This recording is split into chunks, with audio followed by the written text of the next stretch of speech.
మిత్రులు, ఈనాటి కార్యక్రమానికి అధ్యక్షులు బహుభాషా కోవిదులు, పద్మశ్రీ, హిందీ అకాడమీ అధ్యక్షులు, నిరంతరం ఏదో ఒక రకంగా తెలుగువారి ఔన్నత్యాన్ని వెలికి తీసి పెద్దలు జస్టిస్ ఈనాటి సన్మానం అందుకోవటం కాదు, తెలుగువారి తెలుగుదనానికి ప్రత్యేకంగా ఈ తరంలో మనం చూసేవారు కొద్ది మందిలో మా బుద్ధప్రసాద్ కూడా ఒకడు. బుద్ధప్రసాద్ గారు, వారి సతీమణి, అలాగే ఈ కార్యక్రమాన్ని ఏర్పాటు చేసినటువంటి జగదాంబ గారు. రవీంద్ర భారతిలో ఇలాంటి మంచి మంచి కార్యక్రమాలు ఏర్పాటు కావాలంటే నేరుగా జగదాంబ గారికి మరొక సంస్థకు సాధ్యం కాదు. కింద రఘురామ తోడు ఉంటే తప్ప ఈ కార్యక్రమాలు బాగా సాగవు. నిత్యం మంచి కార్యక్రమాలకు చేయూత ఇచ్చి ముందుండి తోడ్పట్టించేటువంటి కిన్నె రఘురామ గారికి, అలాగే శాసనమండలి సభ్యులు మిత్రుడు పద్మరాజు గారికి, శాసనసభ్యులుగా ఇదివరలో పనిచేసిన నిత్యం ఉత్సాహవంతంగా 10 మంది మధ్య తిరుగుతూ ఉన్నటువంటి మిత్రులు బుద్ధుడు రామారావు గారు, మారిషస్ ఆంధ్ర మహాసభ ప్రతినిధివర్గంగా విచ్చేసినటువంటి కోడి రమణ గారు, చిన్నయ్య సూరయ్య గారు, రామదాస్ గౌరయ్య గారు, నారాయణ స్వామి సన్యాసి గారు, సోదరులకు అందరికీ నమస్కారం. జగదాంబ గారు ఒక గృహిణి. ఆమె గారిలో ఉన్నటువంటి నిరంతర తపన మిక్కిలి ఆదర్శవంతమైనటువంటి తపన. స్వర్గీయ పింగళి వెంకయ్య గారి పేరుతో చారిటబుల్ ట్రస్ట్ని ఏర్పాటు చేసి వారు చేస్తున్నటువంటి కృషి మిక్కిలి అభినందనీయం. వారికి వారి కుటుంబం మంచి చెడ్డ అన్నీ ఉంటాయి. ఇలాంటి ఆసక్తి, జిజ్ఞాస వారిలో ప్రత్యేకంగా ఉంటే తప్ప ఈ కార్యక్రమాలు నిర్వహించలేరు. ఈ కార్యక్రమాల నిర్వహణలో భాగంగా మంచి మిత్రుడు, గాంధేయవాది, తండ్రికి తగిన తనయుడు,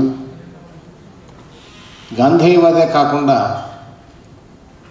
నిరాడంబర జీవితానికి అలవాటు పడినటువంటి యువమిత్రుడు, నిరంతరం 10 మందికి అందుబాటులో ఉండి వివాదాలకు దూరంగా ఉండేటువంటి మంచి మనసు కలిగినటువంటి బుద్ధప్రసాద్ని ఇవాళ ఈ గోల్డ్ మెడల్తో సత్కరించాలని జగదాంబ గారిని నిర్ణయించటం చాలా సముచితం.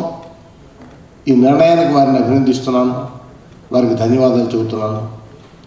ఇలాంటి ఆలోచనలో బుద్ధప్రసాద్ స్ఫురించినందుకు నాకు చాలా సంతోషంగా ఉందనే మాట మనవి చేస్తూ ఉన్నాను. పింగళి వెంకయ్య గారి గురించి మిత్రులు లక్ష్మీప్రసాద్ గారు కానీ, జస్టిస్ గారు కానీ, బుద్ధప్రసాద్ గారు కానీ వారు చాలా వివరంగానే చెప్పారు.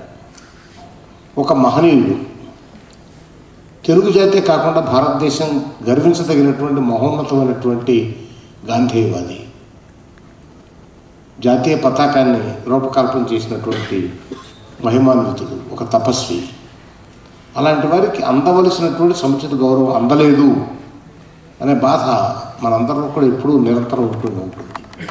వారొక్కడే కాదు, స్వాతంత్రోద్యమంలో అగ్రశ్రేణికి చెందినటువంటి నాయకులు మన ప్రాంతం నుంచి ఎందరో ఉద్భవించారు. కొందరిని గుర్తుకు తెచ్చుకుంటే ఎదిరించేదానికి నిరంతరం కృషి చేసి తాను అర్పించుకున్నటువంటి మహాయోగి. అలాగే దుగ్గిరాల గోపాలకృష్ణయ్య గారు, వీరు మహాపురుషులై కూడా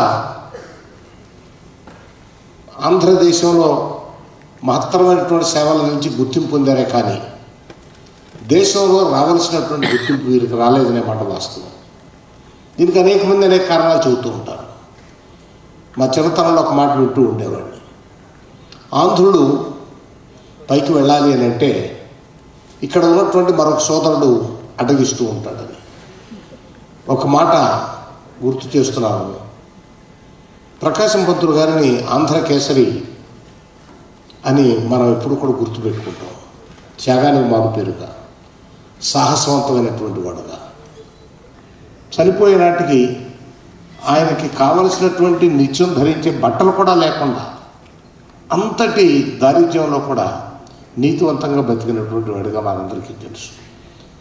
అయితే వారిని నేషనల్ లెవెల్లో తగినటువంటి గుర్తింపు రాలేదని ఇవాళ మనం ఆవేదన పడటం కదా. ఆ రోజుల్లోనే కొంత చర్చ జరుగుతూ ఉండేది. ప్రకాశం పంతులు గారితో కలిసి పనిచేసేటువంటి ఒక మిత్రుడే అప్పట్లో ఆయన వాహేళిగా చెప్పిన మాట ఏంటంటే, ఆంధ్రకేసరి అంటే ఆంధ్రకే సరి, ఇంతవరకే దేశంలో లేదు. ఇలాగే ఎన్నో ఉదాహరణలు చెబుతూ ఉంటారు. మన వారే ఏమన్నది కొంచెం వెనక లాగుతూ ఉంటారు అన్నమాట.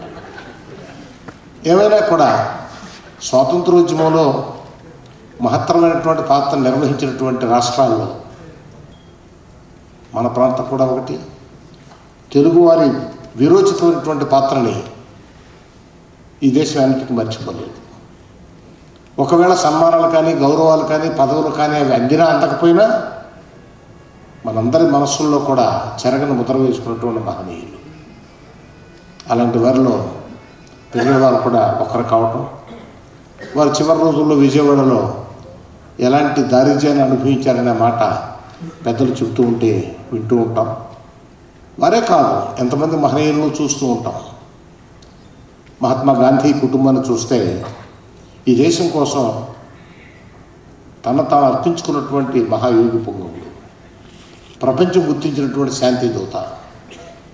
ఆయన కుటుంబంలో వచ్చినటువంటి వాళ్ళు మరి మహాత్మా గాంధీ గారి కొడుకులు కాబట్టి, కూతుళ్ళు కాబట్టి పైకి వెళ్ళారా? లేదు. అలాగే ప్రకాశం పంతులు గారు మనకు తెలిసినటువంటి వారు. కొండా వెంకటప్పయ్య పంతులు గారి కూతురు పార్వతీదేవి గారు ఒకసారి లెజిస్లేటివ్ కౌన్సిల్కి స్వర్గీయ బ్రహ్మానంద రెడ్డి గారు నామినేట్ చేశారు గవర్నర్ కోటాలో. ఇలా అరుదుగా అవకాశాలు వచ్చాయి. కానీ అవకాశాలు రానంత మాత్రాన వారి మహోత్కృష్టమైనటువంటి సేవలను మర్చిపోవటం సాధ్యం కాదు. కలకాలం కూడా గుర్తుపెట్టుకోవాలని మనం చేస్తూ ఉన్నాం. మరొక మాట బుద్ధప్రసాదం గురించి, నాకు వయసులో మా అబ్బాయిని అంటున్నాడు, ఆల్చిన్నవాడు. తండ్రి మండల కృష్ణారావు గారు ఎలా నిరంతరం శ్రమ చేసేవాడు, తపన చేసేవాడు. నేను వారిని 1952 నుంచి కూడా